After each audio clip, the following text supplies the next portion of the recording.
Ich darf mich ganz herzlich bedanken für die Einladung. 3 Dinge im Voraus. Das erste, ich bin ein Auslaufmodell. Ich kann kein Englisch, weil ich habe mir leisten können, auf das Erlernen der englischen Sprache zu verzichten. Und in späteren Zeiten hatte ich einfach, ganz simpel gesagt, keine Lust mehr dazu. Ich könnte Ihnen den Vortrag in italienischer Sprache halten, wenn Sie es wünschen. Aber das nützt eigentlich sehr wenig. Ich kann mich dabei nur erinnern an einen Europaparlamentarier, der vielleicht auch hier bekannt war, den Alexander Langer. Da war ich 16 und in Florenz.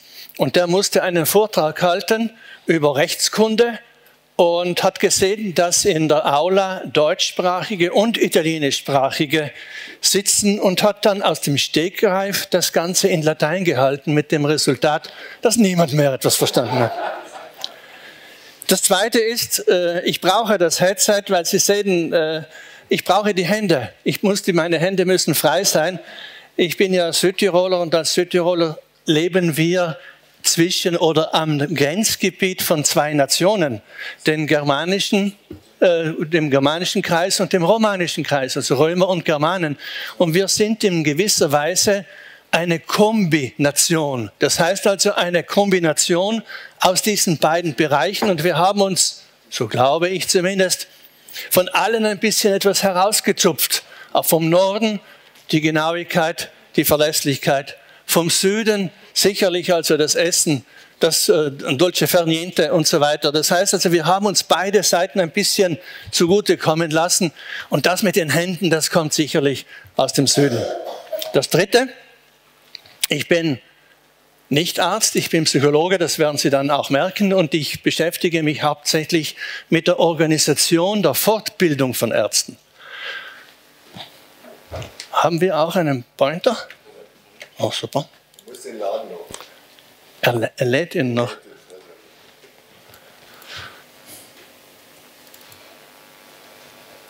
Okay.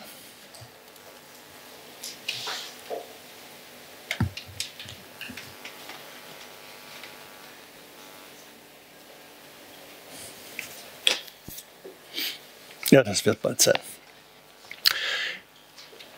Also ich kann einfach damit beginnen, dass ich den Titel, es geht um Strategien in der Komplementärmedizin.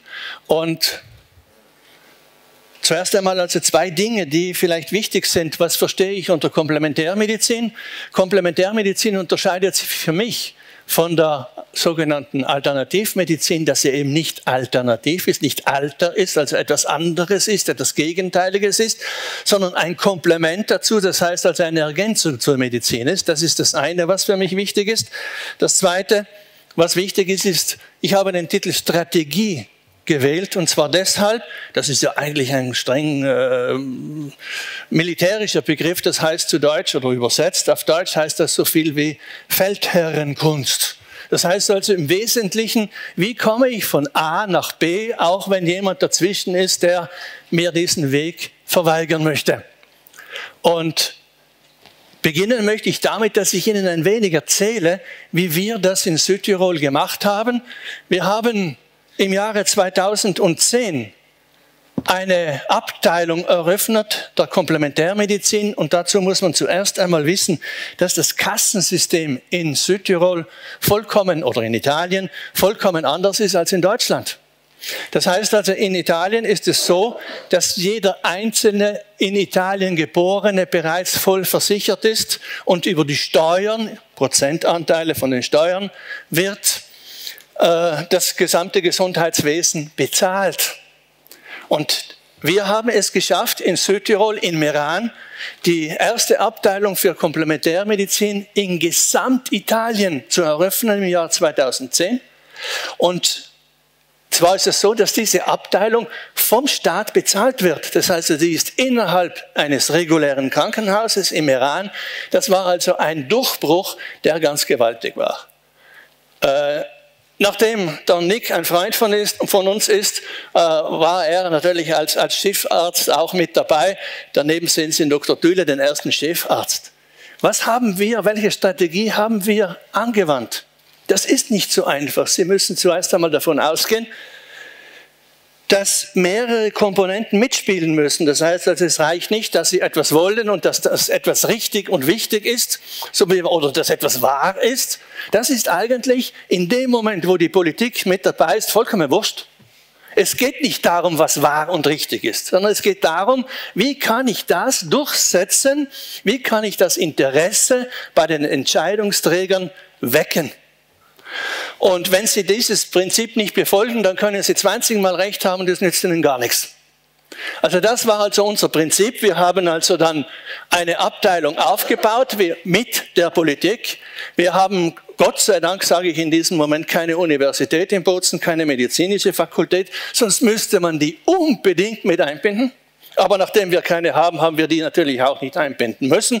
Und somit also reichte es, die Politiker oder die wesentlichen Entscheidungsträger für uns zu begeistern. Gegangen ist das, unter uns gesagt, deshalb, weil die Frau des Gesundheitsministers krebskrank war. Nur so funktionieren die Dinge. Nun gut, also wir haben das also im Jahre 2010 im Jänner eröffnet und haben zusammen mit der Charité eine Studie gemacht, auch da wieder extrem wichtig. Die Studie hätten wir selbst auch machen können. Das war überhaupt kein Problem, eine Studie zu machen.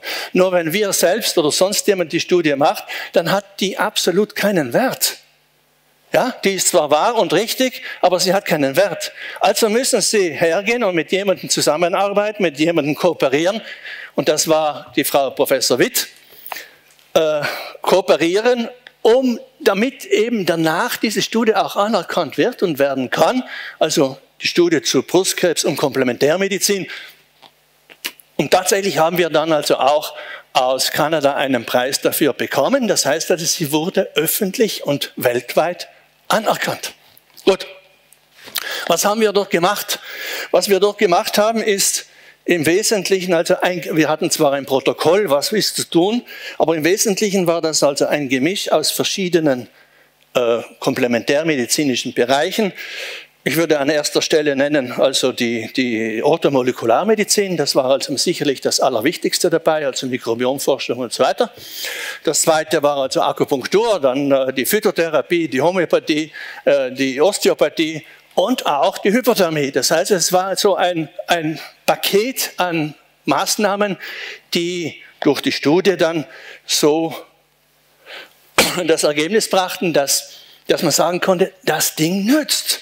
Also das ist nicht umsonst gemacht worden, sondern das ist etwas, was etwas bringt. Wir haben danach also dazu ein Buch geschrieben, Dr. Thüle und ich. Und jetzt möchte ich Ihnen zuerst einmal ein paar Dinge näher bringen, die ganz wesentlich sind bei Strategien. Das ist ein Satz, der ganz simpel klingt. Der Köder muss dem Fisch schmecken, nicht dem Fischer. Dann sagt jemand, ja klar. Ja, wenn Sie das jetzt auf Ihre Situation übertragen, dann heißt das auf gut Deutsch, dass es nichts nützt, wenn Sie die Wahrheiten oder wenn Sie das machen, das in die Öffentlichkeit bringen, was Ihnen gefällt. Nehmen Sie ein Hotel her, das Hotel möchte also gute Werbung machen, dann müssen Sie nicht die Dinge aussuchen, die Ihnen als Hotelbesitzerin oder Hotelbesitzer gefallen. Das ist Käse. Sondern Sie müssen das reintun, was Ihren Gästen gefällt. Denn die wollen ja dorthin. Also Sie sind immer der Fischer, der Patient ist der Köder, der Patient ist der Fisch und jetzt brauchen Sie einen Köder. Und der Köder ist allermeistens vom Staat schon vorgegeben.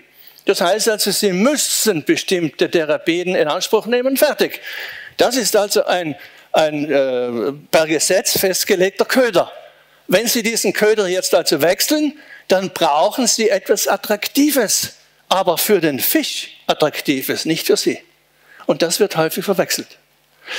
Der zweite Satz, der für mich wichtig ist der von Reinhold Wirth, der macht die Dübel und Schrauben und so weiter, also auch bei uns, nicht nur in Deutschland. Der sagt, eine Idee ist gut, wenn sie den geistigen Mittelstand erreicht. Das ist knallhart. Ja? Das heißt, Sie müssen davon ausgehen, dass die allermeisten Menschen nicht checken, was Sie sagen. Also müssen Sie eine andere Sprache wählen. Sie müssen die Sprache der meisten Patienten wählen. Ja? Und wir kommen danach noch einmal dazu, die Sprache ist extrem wichtig. Das zum Beispiel haben Politiker sehr gut verstanden. Ja?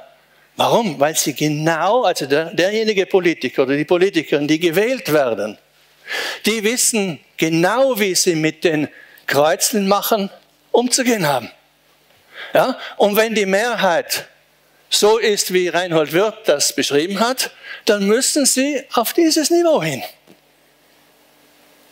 Was Politiker nicht verstehen, ist der nächste Satz, den ich besonders schätze. Und zwar heißt er, und als Phocion, das war ein griechischer Feldherr und Redner, das Händeklatschen, also den Applaus der Menge hörte,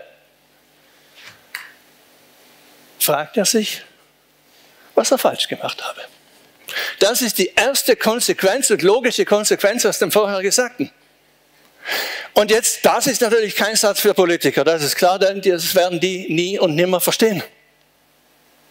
Aber überlegen Sie einmal, wenn Sie strategisch vorgehen, wie müssen Sie handeln, damit Sie von A nach B kommen. Und ich möchte Ihnen jetzt ein paar Dinge zeigen, die wir als gegeben voraussetzen in der Medizin, die aber nicht so gegeben sind. So zum Beispiel bestimmte Begriffe. Tumor. Tumor ist ein Begriff aus dem Griechischen, bedeutet so viel wie Geschwulst. Warum? Weil man zu der Zeit nur die Geschwulst gesehen hat, weil man kein Röntgengerät hatte, kein Kernspin, gar nichts hatte, also auch nicht gut, also kein Mikroskop hatte. Also hat man das beschrieben mit dem, was man sieht. Und dementsprechend war natürlich auch die Erklärungen und die Logik, wenn da eine Geschwulst ist, dann schneide ich sie weg. Dann ist sie nicht mehr da. Ja? Und diese Logik haben wir in großen Zügen noch beibehalten. Und wenn ich Ihnen jetzt ein Beispiel zeige, das ist nicht deshalb, weil Bayern München zurzeit in Trabels ist, sondern weil man da ganz einfach erklären kann, was los ist. Hier ist man dabei, einen Strafstoß zu schießen und es wird 1:0. Und jetzt frage ich Sie, warum? Was ist die Ursache für dieses 1:0? Dann können Sie natürlich hergehen, aber der Physiker würde sagen, ja, weil der Ball die richtige Richtung und die volle Geschwindigkeit hatte. Das ist eine Erklärung. Ich sage, okay, ist nicht falsch, ist aber auch nicht erschöpfend und nicht richtig. Ich kann auch sagen, weil Nagelsmann durch Tuchel ausgetauscht worden ist. Ich kann sagen, weil man genug trainiert hat. Ich kann sagen, ich kann viele Erklärungen geben dafür. Und genauso ist es in der Medizin. In der Medizin kann ich natürlich auch sagen, da ist die Geschwulst, weg damit. Ich kann aber auch also weiter runtergehen. Ich kann hingehen, zum Beispiel, das nächste Beispiel des Begriffes, ins Atomare. Wir wissen heute, Atome kann man teilen. Was heißt Atom? Atomos heißt unteilbar. Heute wissen wir, das ist Quatsch, es geht ja. Wenn Sie, das ist ganz interessant nebenbei, wenn Sie Atomos oder das Atom, den Begriff ins Lateinische übersetzen, dann kommt Individuum heraus. So hochinteressant, oder? Ja, auch das Unteilbare. Und ich möchte Ihnen jetzt also ein paar Dinge zeigen, die Medizin nicht ist. Deswegen müsste man das eigentlich hinauskehren, müsste man das loswerden. Die Medizin ist keine Wissenschaft. War sie nie und wird sie auch nie sein. Warum? Weil sie ständig in Entwicklung ist, weil sie mit Menschen zu tun hat, weil das nicht 1:1 immer zutreffend ist. Aber die Medizin bedient sich der Wissenschaften und zwar auch sehr gut. Und wenn wir sagen, die Medizin hat in den letzten Jahren, das wird auch noch kommen, also das ist der Satz, den man allgemein hört. Das ist wissenschaftlich allgemein anerkannt, fertig. Wir haben uns, und wenn ich wir sage, meine ich Dr. Schlebusch, der leider verstorben ist, der das ZDN in Deutschland gegründet hat, Zentrum zur Dokumentation von Naturheilverfahren. Wir haben, ich glaube in den 90er Jahren, haben wir 2 Personen angeschrieben und sie gefragt, ob sie dafür zuständig sind, für die Entscheidung, was ist denn nun wissenschaftlich allgemein anerkannt oder nicht. Das muss ja irgendjemand bestimmen. Wir haben angefragt, wir haben angefragt den damaligen Bundesgesundheitsminister Seehofer und Jörg Dietrich Hoppe, dem Bundesärztekammerpräsidenten. Beide haben zurückgeschrieben, also sinngemäß, sie wären ja nicht verrückt, das zu bestimmen. Warum? Weil die Reparationsforderungen dann an die beiden gehen würden. Ist ja ganz klar. Ja? Also ist klar, es gibt niemanden, der sagen kann, das ist wissenschaftlich allgemein anerkannt. Das gibt es nicht. Es gibt kein Gremium. Ja? Das nächste ist, wir sprechen alle von chronischen Krankheiten. Ja, warum? Weil wir uns, oder zumindest also im Bereich der Gesundheit, uns davor schützen, die Wahrheit zu sagen. Chronische Krankheiten sind von der Medizin heute nicht heilbare Krankheiten. Fertig. Deswegen bestehen sie in der ganzen Zeit. Schluss. Ganz simpel. Nur, das klingt natürlich um vieles besser. Ja? Das klingt nobel. Aber unterm Strich, wenn Sie es genau anschauen, dann ist das Rheuma ist deshalb eine chronische Krankheit zum Beispiel, weil wir nichts Probates im Generellen haben. Ja? Wenn wir das aber einmal bezeichnen als von der Medizin nicht heilbar, dann wird langsam die Medizin oder der Nimbus der Medizin abbröckeln. Das nächste ist die Fortschritte in der Medizin. Die Medizin hat in den letzten 50 Jahren so gut wie keine Fortschritte gemacht. Die Fortschritte hat die Chemie gemacht, hat EDV gemacht, hat die Technik gemacht. Die haben die Fortschritte gemacht. Ja? Also ich habe nichts dagegen, dass das in die Medizin mit reingeflossen ist. Ja? Aber man sollte auch Ross und Reiter nennen. Das heißt also, es geht darum, wer ist denn an diesen Fortschritten denn überhaupt beteiligt? In erster Linie heutzutage sicherlich also alles, was mit dem Computer zusammenhängt. Das sind Fortschritte, die enorm sind. Mit der Technik, mit dem Filigranen, mit dem näher sich etwas anschauen können.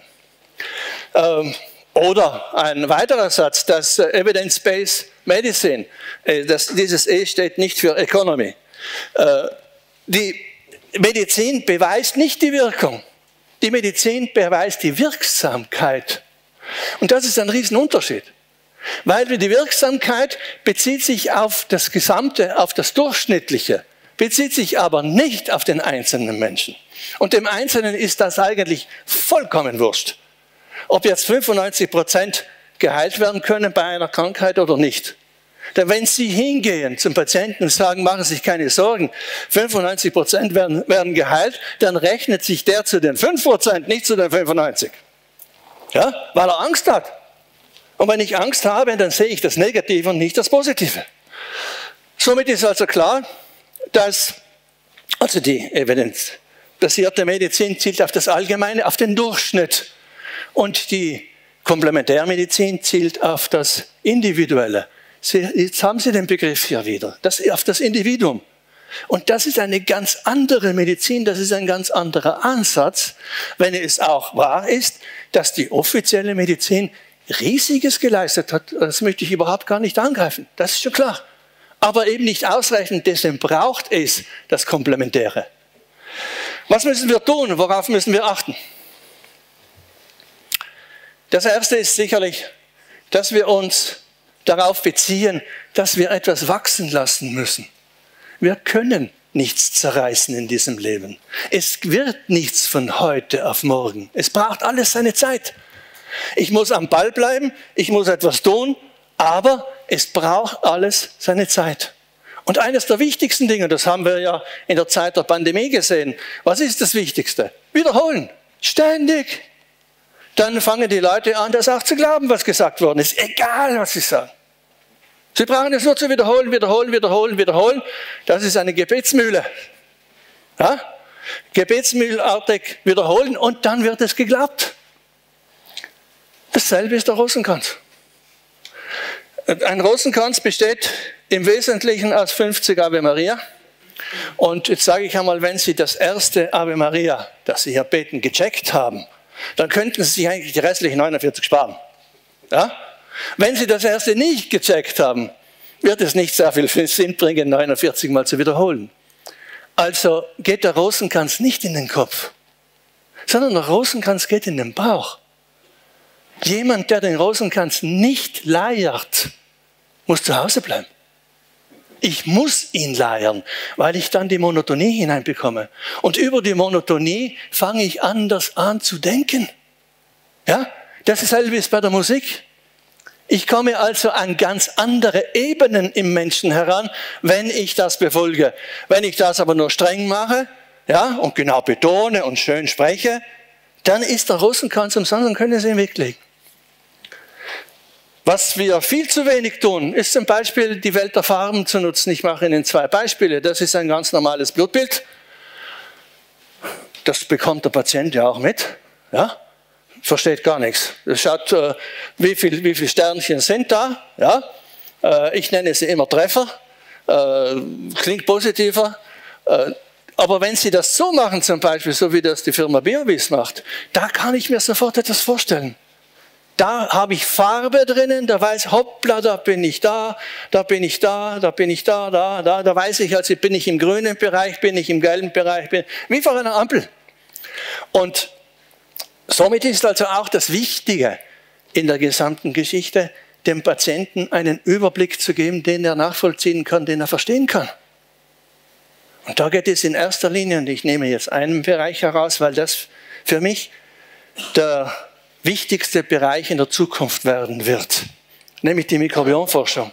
In der Mikrobiomforschung ist man heute dermaßen weit, gehen Sie davon aus, 2008 gab es ungefähr 1000 Studien im Jahr zum Mikrobiom. Heute gibt es Hunderttausende pro Jahr.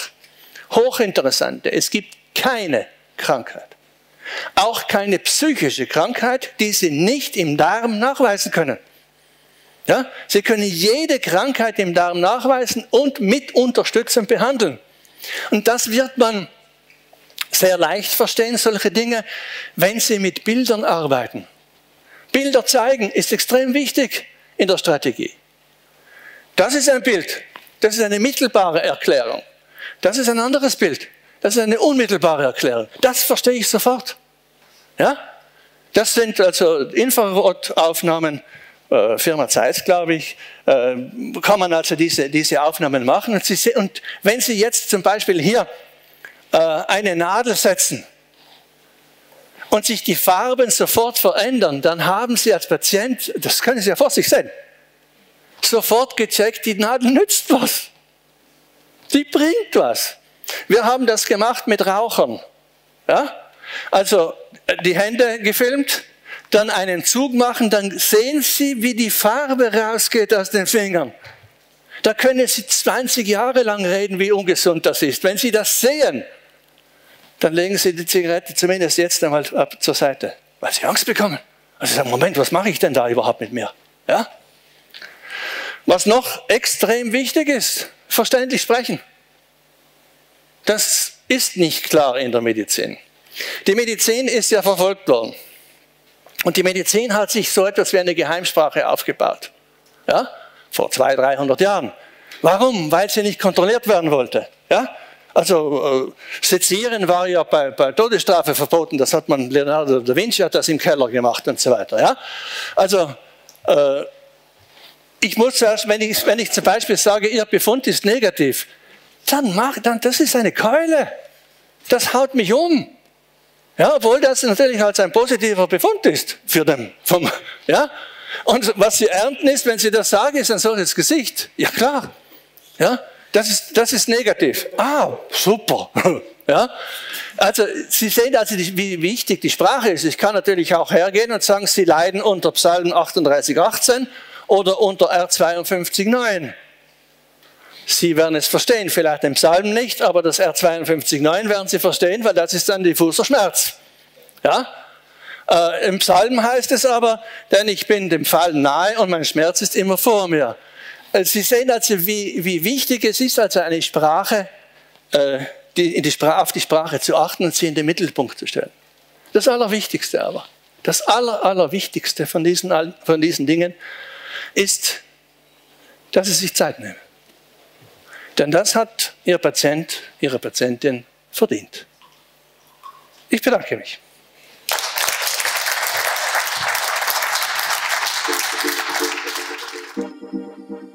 Es gibt keine Patienten, es gibt keine Therapeuten, es gibt nur Menschen.